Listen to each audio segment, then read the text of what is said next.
Aujourd'hui, on va parler de productivité et plus particulièrement de voir comment on peut être plus productif en faisant moins. Bienvenue.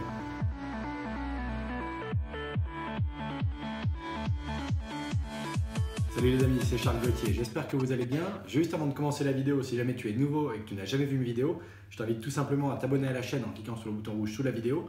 Je poste entre 3 et 4 vidéos par semaine pour t'aider à devenir libre et indépendant en vivant de ta passion pour la création de jeux. Du coup, on va parler de productivité et on va s'intéresser plus particulièrement à comment gagner en productivité en faisant moins. On va pas parler de comment travailler moins pour gagner plus, mais on va parler de faire moins pour être plus productif. Alors pourquoi ce sujet? Tout simplement parce que c'est un sujet qui me passionne, la productivité, de par mes expériences passées, de par ce que je souhaite faire aujourd'hui et comment je souhaite occuper mes journées pour avancer vers mes rêves. Donc la productivité est venue à un moment se mettre au travers de mon chemin et c'est un sujet qui m'a passionné et j'ai essayé pas mal de choses ces 5 dernières années pour gagner en productivité, être plus performant et plus précis sur le fil rouge que je veux suivre pour atteindre les objectifs que je me suis fixés. En même temps, qui n'aime pas réaliser plus de choses sur une même période de temps? Moi, je suis plutôt de ceux-là, je prends beaucoup de plaisir et je suis plutôt content si je vois que je progresse plus que ce que j'avais estimé ou que j'en fais plus que par le passé sur une même période de temps. Et comme je te le disais, du coup, ces 5 dernières années, j'ai essayé pas mal de choses pour gagner en productivité. Que ce soit lors de mon expérience en école d'ingé quand j'étais président de l'association des élèves ou que ce soit dans mon expérience avec mon entreprise Artbox Games que j'anime et que je gère depuis à peu près 3 ans. Après avoir testé pas mal de choses, après avoir dû rebondir, m'adapter au cas, au contexte, s'il y avait une règle que je devais retenir et garder à l'esprit en permanence, c'est tout simplement qu'on peut gagner en productivité et être bien plus productif en faisant moins. Et même si ça paraît certainement contre-intuitif au départ, c'est vraiment la règle que je garderai en mémoire et je vais t'expliquer dans cette vidéo pourquoi. Alors oui, pourquoi ça paraît peut-être déjà contre-intuitif? Tout simplement parce que j'ai quand même l'impression qu'on vit dans une société où celui qui est capable de faire du multitâche, de gérer plein de trucs en même temps, est vu comme quelqu'un de productif. Mais moi, d'expérience, en tout cas c'est mon point de vue, mon ressenti, j'ai quand même l'impression qu'il y a une grosse différence entre le mouvement et le progrès. C'est-à-dire que quelqu'un qui court partout, qui fait du multitâche en permanence, peut avoir l'impression de toucher à plein de sujets, mais est-ce qu'il va réellement apporter de la valeur et être productif? J'ai quand même l'impression, moi, qu'on est plus productif si on n'est pas complètement réparti sur 15 000 trucs à la fois. Et je considère que notre cerveau n'est pas réellement une machine, pas un ordinateur, et qui sera plus efficace à traiter une information par une seule. C'est mon point de vue, c'est mon ressenti, et d'expérience, en tout cas, chez moi, c'est comme ça que ça fonctionne, ou l'impression que j'en ai. Et je pense que c'est entièrement vrai dans la création de jeux, en particulier pour les développeurs. C'est un domaine technique qui demande une grande concentration pour être efficace, pour avoir les idées claires. C'est pas forcément le même cas pour un sujet où on est en pure création, créativité, mais quand on est sur un sujet technique où on doit apporter de la rigueur dedans, avec de la discipline, comme le développement informatique par exemple, là je pense que c'est bien plus intéressant d'être concentré sur une tâche à la fois. Pourquoi? Parce que durant ces 5 dernières années, j'ai eu l'occasion de me rendre compte que la distraction ou que les moments qui peuvent nous couper, une notification, un mail, un coup de téléphone, quelle que soit la forme de distraction qui nous déconcentre d'une tâche donnée, était complètement destructeur en termes de productivité. Pourquoi? Parce qu'on perd à la fois le temps qu'on alloue à cette distraction et le temps également de se reconcentrer et de se remettre dans le bain de la tâche qu'on est en train de faire. Et donc c'est doublement du temps perdu. Et ça, c'est quand même assez conséquent. Il y a pas mal d'études scientifiques qui prouvent que ça prend entre 20 et 25 minutes au cerveau pour se reconcentrer dans une tâche une fois qu'il a été distrait. J'en suis tout simplement arrivé à la conclusion que gérer plein de tâches à la fois, faire du multitâche, était complètement destructeur parce qu'on se déconcentre très facilement d'une tâche pour aller vers une autre et inversement, et que je préférais finalement et que je gagnais en productivité si je me concentrais d'abord sur une tâche, que je la finissais, que j'enchaînais sur une autre. Et j'ai lu pas mal d'études là-dessus, je vais t'en parler dans quelques instants. Alors évidemment, tu me diras, il y a plein de choses qu'on peut faire ensemble. L'exemple le plus connu peut-être de conduire en téléphonant, oui, on peut faire les deux évidemment, mais scientifiquement, c'est prouvé qu'on est moins concentré si on fait ça et qu'il y a plus d'accidents. Donc ça prouve bien qu'on est moins concentré sur la tâche de la conduite si on répond au téléphone et qu'on est concentré sur la conversation qu'il y a. Et bien je pense que c'est tout à fait pareil dans le travail, quels que soient les sujets, quelle que soit la tâche qu'on a à mener ou les tâches qu'on a à mener dans la journée. En gros, tu ne peux pas avoir le même niveau d'investissement sur une tâche unique que sur 3 en même temps. C'est mathématique, ton cerveau il a une certaine capacité de concentration, il ne peut pas être partout à la fois. Et je pense que c'est entièrement vrai, ou en tout cas d'expérience, de mon ressenti, entièrement vrai pour la création de jeux vidéo. Donc ce que je t'invite à faire pour justement gagner en productivité en faisant moins, c'est d'essayer d'être le plus concentré possible,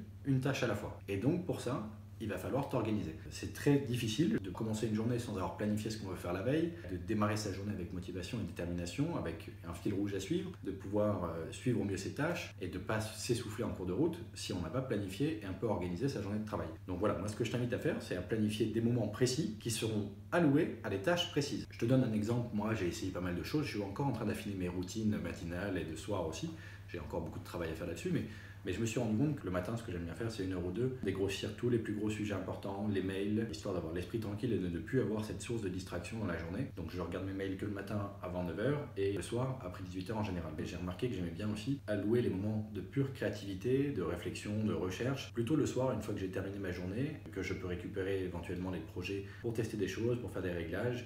Et c'est dans ces moments un peu créatifs, ou à la fois aussi pour le design, le visuel, que je me sens le plus à l'aise. Alors que la journée, j'aime bien être concentré sur des tâches qui ne sont pas trop liées à la créativité et à dérouler mon process en ayant organisé tâche par tâche. J'ai l'impression de gagner en productivité comme ça, mais c'est propre à moi. Donc chacun sa routine, chacun sa façon de faire. J'ai remarqué aussi plus récemment que faire un peu d'exercice le matin permettait de libérer soit de la créativité, soit de la concentration également pour les tâches à venir.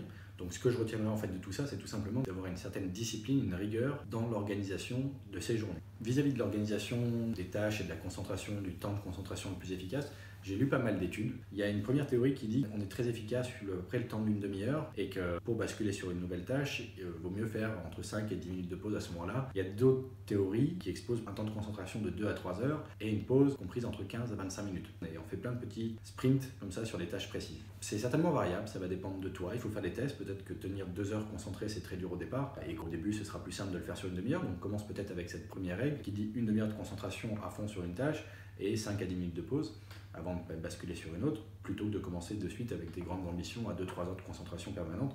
Voilà, fais des essais, il faut que tu puisses comprendre, toi, quel est ton niveau de concentration aujourd'hui, et c'est quelque chose que tu vas pouvoir faire progresser dans le temps également. Je t'invite à voir la vidéo que j'ai fait où je te parle de la règle des 1%. Pour être capable d'être efficace également dans ta concentration sur une tâche donnée, il y a un truc qui est très important et qui évite de se disperser, c'est de mettre une deadline.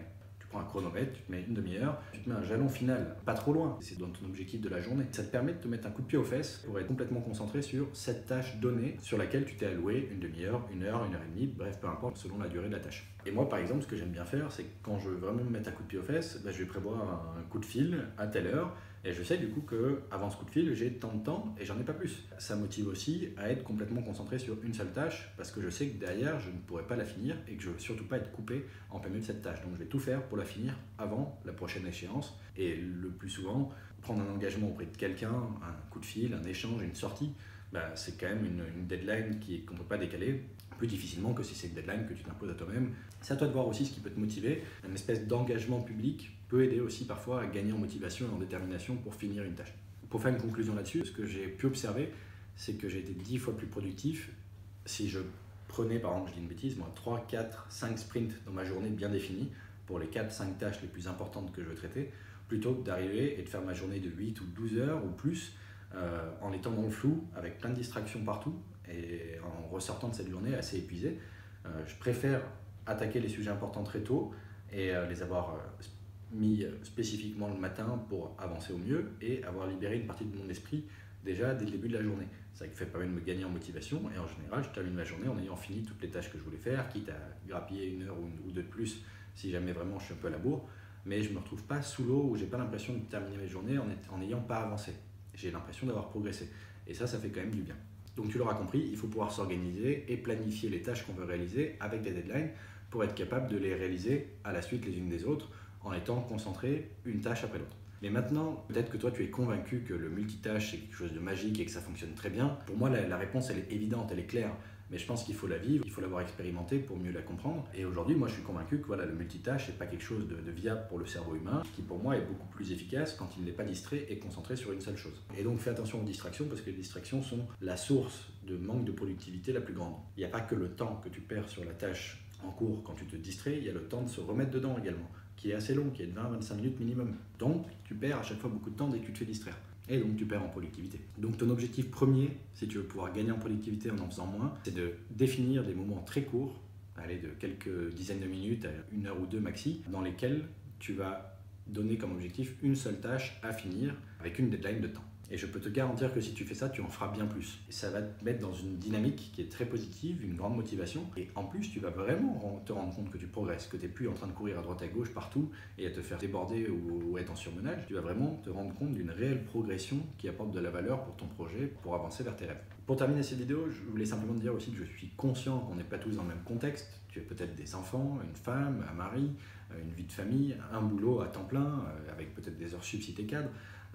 Bref, tu as ton contexte, moi j'ai le mien, moi j'ai décidé de me mettre à fond sur mon projet de création d'entreprise. C'est mon contexte, c'est ma vie perso et c'est mes choix. Maintenant, toi, c'est à toi de faire les tiens. Et ce que je voulais te dire, c'est que c'est tout à fait faisable de le faire, même si tu as un boulot à plein temps. Il faut simplement que tu puisses te dire, ok, je peux accorder peut-être qu'1 heure par jour à mon projet. Mais du coup, il va falloir que cette heure-là soit la plus productive possible. Donc, que tu aies planifié tes tâches à faire sur cette heure-là et que tu t'y tiennes. Si tu as très peu de temps à accorder à ton projet, raison de plus pour t'organiser au mieux afin que le peu d'heures que tu peux accorder à ton projet soit les plus efficaces possibles. Et dernière petite remarque aussi sur les accessoires ou sur l'organisation de ton bureau. Depuis quelques temps, je travaille beaucoup avec un double écran. J'ai trouvé que ça avait changé complètement ma productivité parce que je peux mieux organiser mes fenêtres. Mais je me suis aussi rendu compte que, attention, ça va dépendre de ce que tu mets sur ce deuxième écran. Le deuxième peut être une source de distraction très grande selon ce que tu mets dessus. Et enfin, dernier rappel encore, fais très attention aux multitâches parce qu'on est aveugle. On commence à perdre la vision globale, les priorités, et donc ça peut être très dangereux. Donc évite de faire du multitâche, coupe les distractions, planifie, organise et respecte tes deadlines, sois concentré.